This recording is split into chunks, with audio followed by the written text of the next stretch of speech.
PBS মার্কেটসে সবাইকে স্বাগত জানাচ্ছি। আমি মাহফুজুল্লাহ বাবু।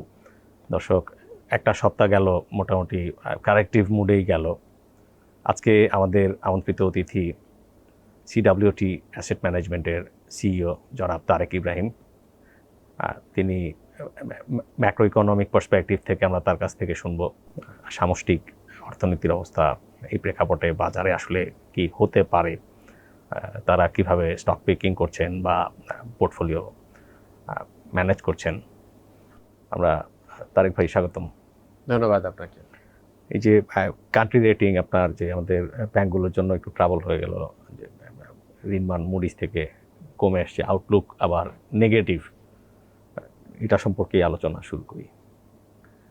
সো ব্যাংকিংয়ের যে রেটিংসটা আসলে মুডিজ দিচ্ছে, আসলে এটা আসলে আমরা অ্যানালিস্টরা অনেকদিন ধরে এক্সপেক্ট করছিলাম এর অর্থে যে ব্যাংকিং সেক্টরের প্রকৃত অবস্থা কি, সেটা তো আসলে আমরা কম বেশি সবাই আগে থেকেই জানতাম। যেটা হয়েছে যে বর্তমান সরকার দায়িত্ব নেওয়ার পরে ব্যাংকিং সেক্টরের ট্রান্সপারেন্সি এনশিওর করার চেষ্টা করেছেন এবং রিফ্লেকটিভ নাম্বার দেওয়ার চেষ্টা করেছেন, যাতে এই নাম্বারের বেসিসে কাজ করে তারপরে জিনিসগুলোকে ব্যাংকগুলোর বুক ক্লিন করা দরকার, বা প্রভিশন শর্টফল আছে, প্রভিশনটা নিয়ে যাতে ফুল প্রভিশন রাখা যায়, সেটা নিয়ে কাজ করেছেন। তো এই রেটিং ডাউনগ্রেডের ফলে আসলে আমাদেরকে মধ্যমেয়াদে কিছু ডিফিকাল্টিস ফেস করতে হবে। কীরকম, যে আমাদের যে প্রাইভেট সেক্টর ফরেন লোন নেয়, সেক্ষেত্রে রিস্ক প্রিমিয়ামটা বেড়ে যাবে। দ্বিতীয়ত হলো যে আমাদের আপনি এলসি খোলার ক্ষেত্রে বা অন্যান্য বৈদেশিক বাণিজ্যের ক্ষেত্রে কমিশনের পরিমাণ, বিদেশি যে করেসপন্ডেন্ট ব্যাংকরা থাকে তারা একটু বেশি ডিমান্ড করবেন। এটার ফলে অবশ্য আমাদের আপনাদের পত্রিকায় রিপোর্ট এসেছে যে 6টা ব্যাংকের ঋণমান কমে গেছে। 6টা ব্যাংক আসলে মানে আমার ভিউতে গ্লোবাল স্ট্যান্ডার্ডে ভালো ব্যাংকই, কিন্তু মুডিজ বা ইন্টারন্যাশনাল রেটিং এজেন্সিগুলো রেটিংয়ের পলিসি হলো যে কোম্পানি বা ফাইন্যান্সিয়াল ইনস্টিটিউশন সেটা যতই ভালো হোক না কেন, আমাদের কান্ট্রি রেটিংয়ের বেশি হতে পারবে না।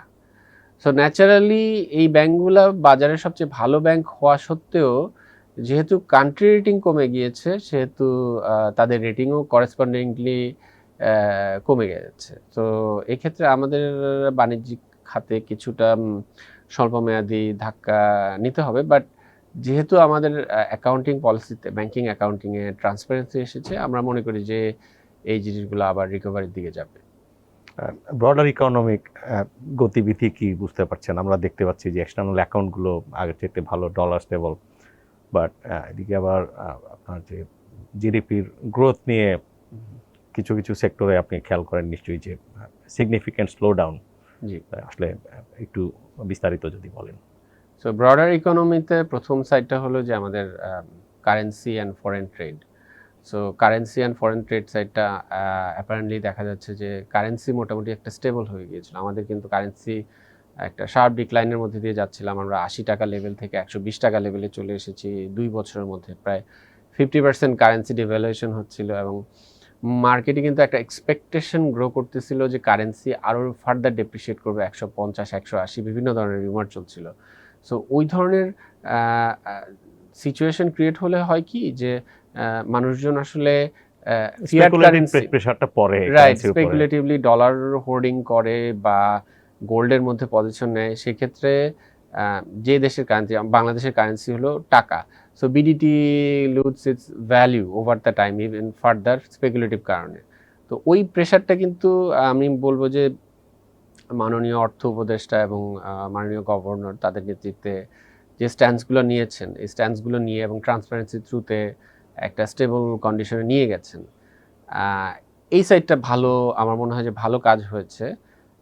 কিন্তু এর সাথে সাথে আমরা আসলে দেখতে পাচ্ছি যে আসলে ইনফ্লেশনটাকে একটা নিয়ন্ত্রণ সীমার মধ্যে আনার জন্য ইন্টারেস্ট রেট বা অন্যান্য জিনিসপত্র, যেমন আমাদের রিজার্ভ মানি গ্রোথ, সম্ভবত আমরা লাস্ট কোয়ার্টারে দেখেছি ডিগ্রোথ হয়েছে, অর্থাৎ বাজার থেকে টাকা তুলে নেওয়া হয়েছে। তো এটার ফলে আসলে যে ডিগ্রোথটা হয়েছে এটার ফলে ইকোনমি ওভারহিটিং হলে যেমন খারাপ, আবার আন্ডার ইউটিলাইজেশনে গেলেও কিন্তু একটা সমস্যা। তো আমরা মনে হয় যে আমরা যে ব্রডার নাম্বার দেখতেছি, স্টিল ম্যানুফ্যাকচারাররা বলতেছে যে দেশে কনস্ট্রাকশন ম্যাটেরিয়ালসের চাহিদা অর্ধেকে নেমে গেছে, বা আপনি কনজাম্পশন যদি দেখেন কোনো রেস্টুরেন্টে গেলেও বোঝা যাচ্ছে যে আমাদের আসলে এই যে এফএমসিজি কনজাম্পশন, আপনার all the big short company যেগুলো, তাদেরও কিন্তু ভলিউম কমছে। রাইট, যেমন স্কয়ার ফার্মা মতো লার্জ ফার্মাসিউটিক্যাল কোম্পানি, ফার্মাসিউটিক্যাল প্রোডাক্টসের ডিমান্ড সাধারণত ইনইলাস্টিক থাকে, অর্থাৎ যেহেতু ওষুধ মানুষকে নিতে হয়, কিন্তু দেখলাম আমরা যে প্রথমবারের মতো তাদের সেলস নাম্বারে ডিগ্রোথ। তো আমরা মনে হচ্ছে যে হালকা একটু রিসেশনারি প্রেসারে পড়ে গিয়েছি, ইকোনমি আন্ডার ইউটিলাইজেশনে চলে গিয়েছে আমাদের। রিসেন্টলি কিছু ডেটা বেরিয়েছে যে আমাদের ইকোনমিক জিডিপি নাম্বারটাকে আসলে ইনফ্লেট করে দেখানো হয়েছিল। তো জিডিপি নাম্বারের আমি মনে করি যে আমরা যদি ক্রুড ইন্ডিকেটর আমরা চেক করি, সেক্ষেত্রে আমাদের সবচেয়ে ইজি ইন্ডিকেটর হলো যে বিদ্যুৎ উৎপাদনের যে তথ্য। তো বিদ্যুৎ উৎপাদনের তথ্য আসলে গত 2 বছর ধরেই একটু স্ট্যাগনেন্ট ছিল অথবা একটু ডাউনওয়ার্ডে ছিল। হয়তো এই রিসেশনের প্রেশারটা আগেই ছিল, এখন সাইড করা হচ্ছিল কিছুটা। আমি বলবো যে উইন্ডো ড্রেসিং হয়তো ছিল নাম্বারসে। তো বর্তমানে আসলে আপনি দেখবেন যে ইন্টারেস্ট রেট ডিরেগুলেশন এবং মানি সাপ্লাই কন্ট্রোলের ফলে আরেকটু প্রেশারটা বেড়েছে। তো আমাদের মাননীয় গভর্নর এবং অর্থ উপদেষ্টা মহোদয় দুজনই আসলে খুবই অভিজ্ঞ, আমরা বলবো যে ভেটেরান ইকোনমিস্ট। তো ওনারা মানিটারি সাইড নিয়ে আসলে যা কাজ করছেন সেটা আমার মনে হয় যে এর থেকে বেশি কিছু করার নেই, পারফেক্ট ব্যালেন্স নিয়ে করছেন। তো আমার মনে হয় যে আমাদের মাননীয় প্রধান উপদেষ্টা উনি কিন্তু ফিসকাল সাইড নিয়েও কাজ করেছেন। তো আমার মনে হয় ব্যক্তিগত মতামত আমাদের আরেকটু ফিসকাল সাইড নিয়েও কাজ করতে হবে, যে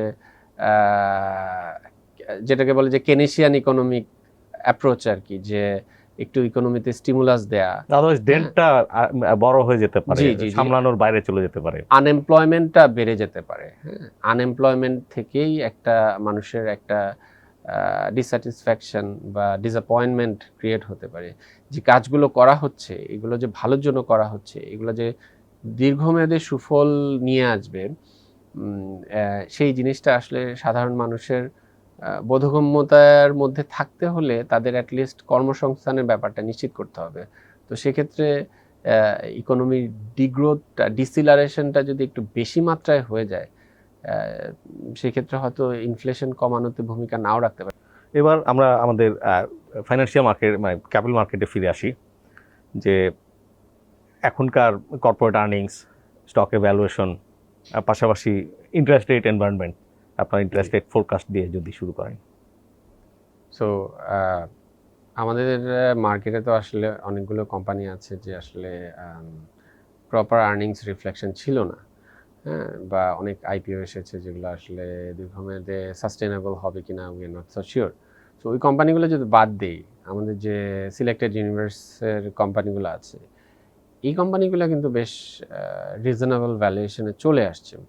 এখন রিজনেবল ভ্যালুয়েশনে চলে আসার পরেও প্রশ্ন থাকতে পারে যে কেন মার্কেট এটাকে অ্যাপ্রিসিয়েট করছে না, বা মার্কেট কেন প্রাইসিং করছে না, ফর ভেরিয়াস রিজনস। এক নাম্বার হলো যে আমাদের ইনস্টিটিউশনগুলোর এবং ইন্ডিভিজুয়ালদের ক্যাপাসিটি ইরোড হয়েছে। ইনস্টিটিউশনাল ক্যাপাসিটি ইরোড হয়েছে, one of the reason is that margin loan যে ক্যাপিটাল মার্কেট ইনস্টিটিউশনগুলো দিয়েছিল, রিসেন্টলি একটা রিপোর্ট এসেছে যে বড় একটা অংশই নেগেটিভ ইকুইটি হয়েছে, অর্ধেকের বেশি।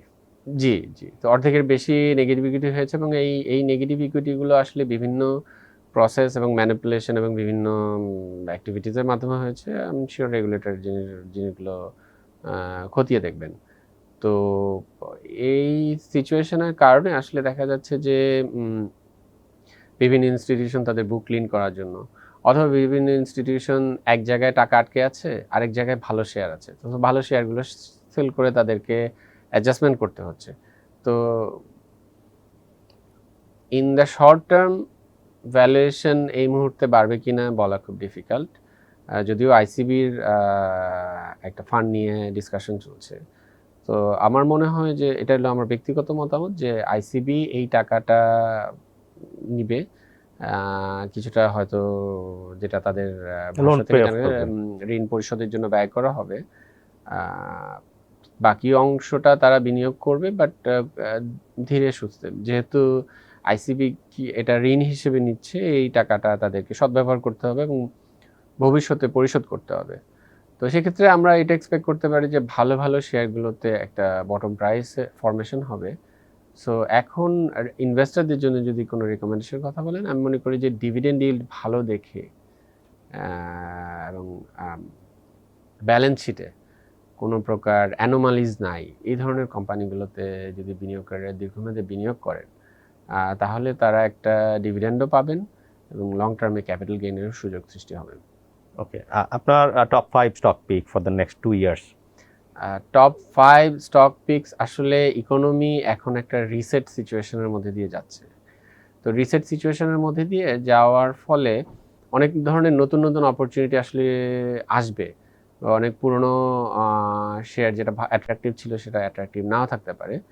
তো সেই ক্ষেত্রে সিচুয়েশন, আমি বলবো যে অনেকটা আমাদের একটু অবজারভেন্ট থাকতে হবে। হাওয়েভার একটা প্লেন ভ্যানিলা ক্রাইটেরিয়া আমি সেট করি আমার নিজের জন্য, সেটা হলো যে ডিভিডেন্ড ইল্ড 5% বা তার উপরে। এই ধরনের কোম্পানিগুলো মনে হয় যে দীর্ঘমেয়াদে একটা অ্যাসেট প্রোটেকশন হিসেবে কাজ করবে। সো 5%-এর উপরে আছে আমার পছন্দের শেয়ার তালিকার মধ্যে।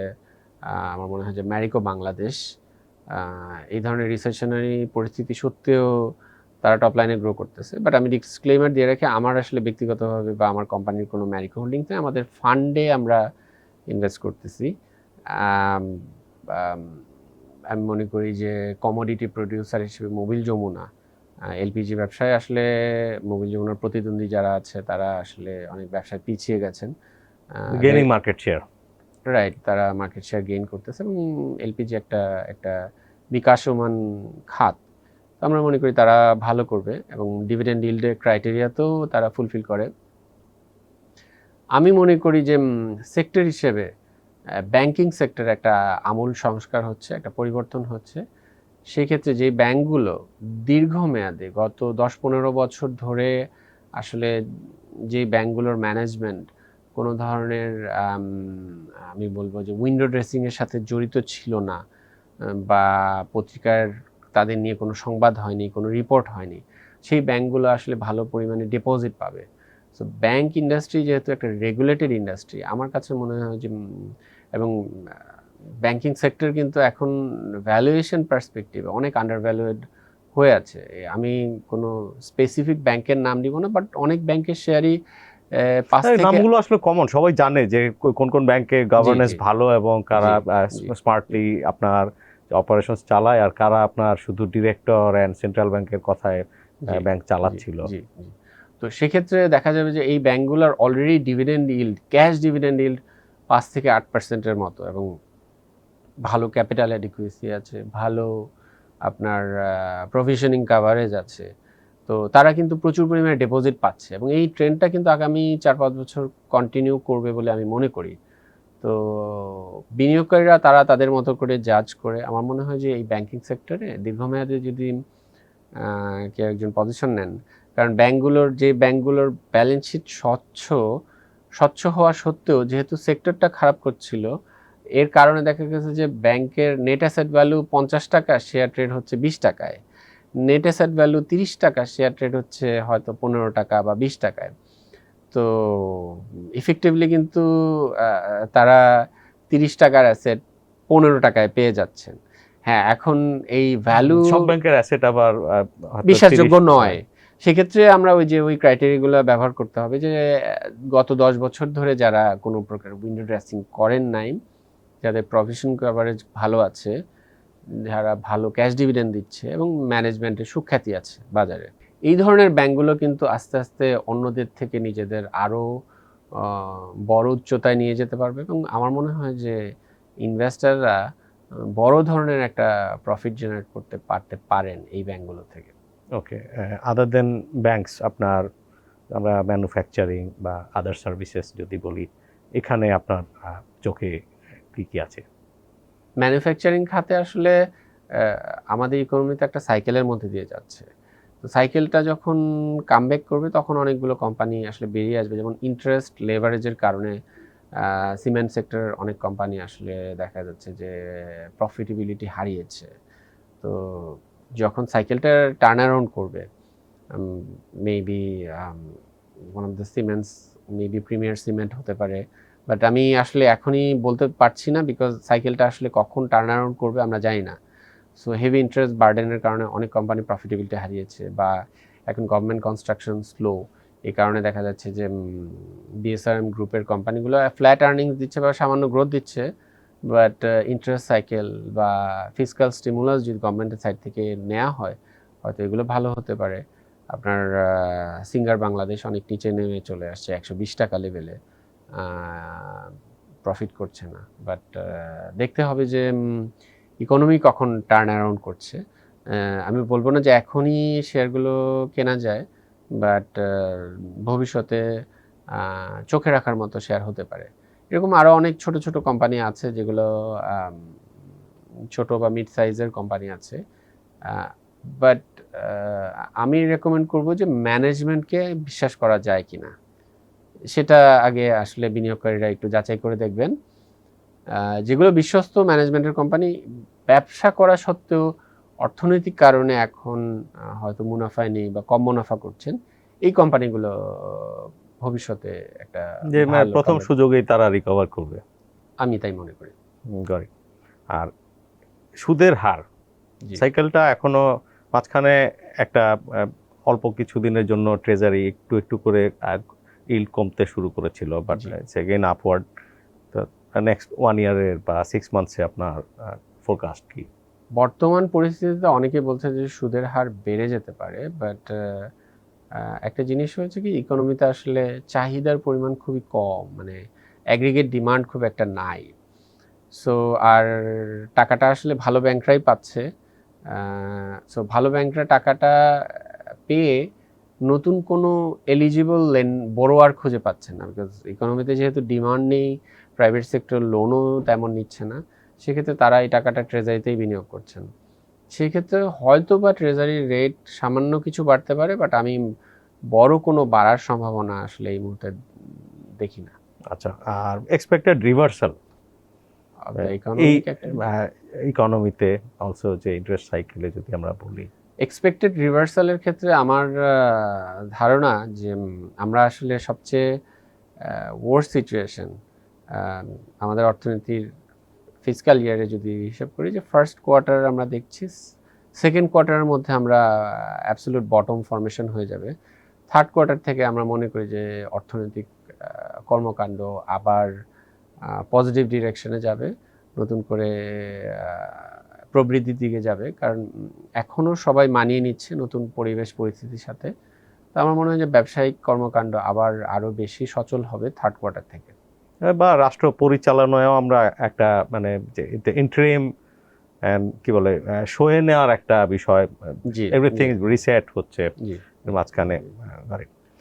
আর আর তো 1 মাস, জি যে আপনার মাঝখানে ক্রিসমাস থাকবে। রাইট। ইয়ার এন্ড কেমন এক্সপেক্ট করছেন স্টক মার্কেটের জন্য? স্টক মার্কেটের জন্য আসলে ইয়ার এন্ডটা আমি মনে করি যে অনেক বড় কোনো অ্যাক্টিভিটিস হবে বলে আমি এখনো, যদি শর্ট টার্ম প্রেডিকশন বলা হয়, তাহলে আমি মনে করি যে মোরলেস এরকমই থাকবে। এরকম থাকবে কারণ আসলে আমাদের অনেক শেয়ার আন্ডারভ্যালুড হয়ে গেছে, অনেক শেয়ার অ্যাট্রাকটিভ হয়ে গেছে। হয়তো আপনি হয়তো খেয়াল করেছেন যে আগের 2 বছর বিদেশি বিনিয়োগ কম ছিল, গভর্নমেন্ট চেঞ্জ হওয়ার পরে বোধহয় বিদেশি বিনিয়োগ কিছুটা বেড়েছে, নেট বাই হয়েছে। তো সে কারণে আমাদের মার্কেটের অ্যাক্টিভিটিস লেভেলও কিছু হয়েছিল, ইনস্টিটিউশনাল বায়ো জেনারেট হয়েছে। কিন্তু বছর শেষে নাগাদ আসলে ক্রিসমাস টাইম, এই কারণে ফরেন বিনিয়োগগুলো একটু স্লো থাকে, আর ইনস্টিটিউশনরাও তাদের আসলে বুক কিপিং, প্রভিশনিং বিভিন্ন কারণে বিনিয়োগটা একটু হেল্ড আপ পজিশনে রাখেন, বিকজ নতুন বছরে নতুন বাজেটিং করে নতুনভাবে বিনিয়োগ করা হয়। তো সেক্ষেত্রে আমার কাছে মনে হয় যে ওভারঅল মার্কেট একটা রেঞ্জ বাউন্ড থাকবে, আহ, হ্যাঁ, এক্ষেত্রে ক্ষুদ্র বিনিয়োগকারীদের যাতে মার্কেটে লিকুইডিটি পান, সেক্ষেত্রে আইসিবি যে লোনটা আসছে সেটা আমি মনে করি যে আইসিবি যদি আইসিবির রোল এক সময় ছিল যে মার্কেট মেকার Making, হিসেবে, right. তো আমরা এক্সপেক্ট করবো যে আইসিবি মার্কেট মেকার হিসেবে, লিকুইডিটি প্রোভাইডার হিসেবে তার রোলটা রিইনস্টেট করবে, যাতে মার্কেট লিকুইড থাকে, যে কোনো সময় কোনো বিনিয়োগকারী ঢুকতে চাইলে ঢুকতে পারবে এবং বেরিয়ে যেতে চাইলে যাতে বেরিয়ে আসতে পারেন শেয়ার থেকে। তো সেই ক্ষেত্রে আমার মনে হয় যে ওভারঅল আস্তে আস্তে ভালো হবে। আর রেগুলেটরি সাইডে যদি আপনি প্রশ্ন করেননি, আমার মনে হয় যে আমাদের রেগুলেটর অনেক পজিটিভ স্টেপস নিচ্ছে। ইভেন রিসেন্টলি একটা স্টেপস নিয়ে প্রপোজাল দেওয়া হয়েছে আইপিওর জন্য যে কর ছাড়ের ব্যাপার। আমরা জিনিসটাকে পজিটিভলি দেখি। রেগুলেটরের ভূমিকা তো আসলে মার্কেট ওঠানামার নিয়ন্ত্রণ করা না, রেগুলেটরের ভূমিকা রেফারির মতো। তো রেফারির ভূমিকা হিসেবে আমার মনে করি যে রেগুলেটর যে স্টেপগুলো নিচ্ছেন, যে ব্রোকারেজ হাউসগুলোকে কমপ্লায়েন্স আনা, অ্যাসেট ম্যানেজমেন্ট মার্চেন্ট ব্যাংকে কমপ্লায়েন্স আনা, আমি মনে করি যে এগুলো ভালো স্টেপস। হাউএভার আমরা যদি সাপ্লাই সাইডকে, অর্থাৎ ইস্যুয়ার অফ দ্য ক্যাপিটাল, অর্থাৎ কোম্পানির যে মেজরিটি শেয়ার হোল্ডার থাকেন বা বোর্ড অফ ডিরেক্টরস থাকেন, তারা যাতে মাইনরিটি শেয়ার হোল্ডারদের ইন্টারেস্টটা প্রোটেক্ট করেন, এটা নিয়ে যদি আরেকটু কাজ করা যায়, যেটা নিয়ে কাজ করা হচ্ছে সিরিয়াস প্রবলেম মার্কেটের রাইট। জন্য। আমাদের কিন্তু মার্কেটে এখন যদি আপনি দেখেন যে অনেক কোম্পানি কিন্তু অনেক লোয়ার ভ্যালুয়েশন, আমি সোজা বাংলায় বলতে গেলে 5 পিইতে পড়ে আছে, 4 পিইতে পড়ে আছে। এখন 5 পিইতে পড়ে থাকা মানে আর্নিংস ইল্ড কিন্তু 20%। হ্যাঁ, এই রিটার্ন কিন্তু অর্থনীতিতে অন্য কোথাও এত সহজে পাওয়া যায় না আসলে, মানে প্যাসিভ ইনভেস্টমেন্ট করে। তো ইনভেস্টাররা কেন ইনভেস্ট করতেছে না? এটার কারণটা হলো যে আসলে ইনভেস্টাররা ব্যালেন্স শিটে পুরোপুরি আস্থা রাখতে পারছেন না, এবং তারা মনে করছেন না যে তারা equal owner of the company. তো আমার মনে হয় যে আমরা ওই যে আস্থার জায়গাটায় যদি কাজ করতে পারি, যে একজন ব্যক্তি একটা শেয়ার কিনলেও উনি কোম্পানির অংশীদার হিসেবে গণ্য হবেন, সেটা যদি আমরা ইনশিওর করতে পারি, capital will automatically flow towards hour capital market. এবং বাংলাদেশ 2.0 কনস্ট্রাকশনের ক্ষেত্রে, মানে আমরা যদি গ্লোবাল টেন্ডেন্সি দেখি, ক্যাপিটাল মার্কেটকে একটা বড় ভূমিকা রাখতে হবে। সো আমরা সেই আশাবাদী ব্যক্ত করি আর কি। নিশ্চয়ই এটি আসলে যে পুঁজিবাজারের যেটা আপনার ফিচার বা ক্যারেক্টারিস্টিক্স যদি আমরা বলি, যে তার কাজ হচ্ছে মাইনরিটিদেরকে লেট দেম অনবোর্ড, যে একটা গ্রোথ জার্নিতে। অ্যাকচুয়ালি আসলে দেখা যায় তারা গ্রোথ জার্নিটা ফেয়ার শেয়ার পাচ্ছে না, আবার ট্রাভেলের সময় তাদেরই ভুগতে হচ্ছে বেশি। এগুলো নিঃসন্দেহে আমরা এক্সপেক্ট করতেই পারি যেগুলো দূর হবে। অবশ্যই। আপনাকে অসংখ্য ধন্যবাদ তারিক ভাই। ধন্যবাদ আপনাকে। দর্শক, তারেক ইব্রাহিম ভাইয়ের কাছ থেকে আমরা আসলে সামষ্টিক অর্থনীতির যে প্রেক্ষাপটটা শুনলাম। তিনি বলছিলেন যে আসলে যে আমাদের মেজর প্রবলেমগুলো হচ্ছিল আমাদের যে সামষ্টিক অর্থনীতির স্থিতিশীলতা এগুলোতে, বাট সেটি অনেকটাই এগিয়ে এসছে, ইমপ্রুভ হয়েছে, কিন্তু সেখান থেকে আবার যে স্লো ডাউনটা দেখা যাচ্ছে তার সাইড এফেক্ট হিসেবে বেশি হচ্ছে। তিনি রেকমেন্ড করছিলেন যে ফিসকাল সাইডে একটু তাকানোর দরকার আছে, আদারওয়াইজ স্লো ডাউনের ধাক্কাটা আসলে ইকোনমির জন্য বা আমাদের এমপ্লয়মেন্ট এগুলোর উপরে কিন্তু আসলে পড়তে পারে সিগনিফিকেন্টলি। যে ইনফ্লেশনটা এখন আছে, এটি সবটা আসলে ডিমান্ড পুল ইনফ্লেশন না, যে নানা কারণে ইনফ্লেশনটা হচ্ছে। তো শুধুমাত্র সুদের হার বা যে মনিটারি সাইডে এগুলো সলভ করার চিন্তার বিরুদ্ধে তার অবস্থান। একটা বেটার ব্যালেন্স তিনি এক্সপেক্ট করছেন সরকারের কাছ থেকে। আর পুঁজিবাজার সম্পর্কে তিনি বলছিলেন যে অনেকটা সেফ পার্কিং মুডে আছেন তিনি, যখন কিনা 5-6 ডিভিডেন্ড ইল্ড পাওয়া যাচ্ছে এই ধরনের শেয়ারে, যেগুলোর আপনার ব্যালেন্স শিটকে আপনি ট্রাস্ট করতে পারেন, ম্যানেজমেন্টকে ট্রাস্ট করতে পারেন, এই ধরনের শেয়ারগুলোতেই এখন তার ফোকাস। ট্রেজারি ইল্ড সম্পর্কে তিনি খুব বেড়ে যাবে এই ধরনের এক্সপেক্ট করছেন না, তবে কিছুটা বাড়তেই পারে। আর সামষ্টিক অর্থনীতি বা আমাদের ইকোনমিক অ্যাক্টিভিটিস, বিজনেস, এগুলো হয়তো এই বছরের যে চলতি কোয়ার্টার যেটা, তারপর থেকে কিছুটা ইমপ্রুভমেন্ট তিনি এক্সপেক্ট করছেন, বাট দেয়ার আর আনসার্টেনটিস। তবে লুক্রেটিভ ভ্যালুয়েশনের যে শেয়ারগুলো আছে এগুলো তিনি বলছিলেন যে ইনস্টিটিউশন, ব্যক্তি যারা, তারা প্রত্যেক, ইভেন ফরেন ইনভেস্টর্স, তারাও কিন্তু একটু একটু করে পজিশন নিচ্ছেন। আমাদের অনুষ্ঠান ভালো লাগলে লাইক করবেন, শেয়ার করবেন।